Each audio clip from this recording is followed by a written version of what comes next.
వీళ్ళందరిది different madam, నాది separate అమ్మా. ఎందుకంటే వీళ్ళకందరికి పోయి 8 పోయి 16 అయినాయి, 16 పోయి 24 అయినాయి. వాళ్ళకేం బాధ లేదు, కొద్దిగా డిఫరెన్స్ ఉన్నది. నా నియోజకవర్గంలో ఉండాలా, నాకు చాలా టెన్షన్ ఉందన్న. నా నియోజకవర్గంలో 61 మంది గ్రామ పంచాయతీ గ్రామ సర్పంచులు ఉండ్రి, 220 మంది కార్పొరేటర్లు కౌన్సిలర్లు ఉండ్రి, 5 మంది ఎంపీపీలు ఉండ్రి, 5 మంది జడ్పీటీసీలు ఉండి, మొత్తం 440 మంది లీడర్లు ఉండే నా మేడ్చల్ నియోజకవర్గానికి. 6,80,000 మంది ఓటర్స్ ఉండ్రి.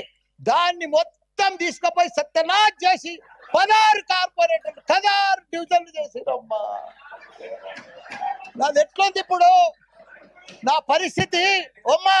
నా మేడ్చల్ దేశంలోనే నంబర్ 1 నియోజకవర్గం ఉండే, 7 మున్సిపాలిటీలు, 3 కార్పొరేషన్లు, ఇంత పెద్ద నియోజకవర్గాన్ని తీసుకుపోయి 14 తీసుకొచ్చి జిహెచ్ఎంసీలో కలిపిరమ్మా. కల్పుల్ని, మాకు బాధ లేదు.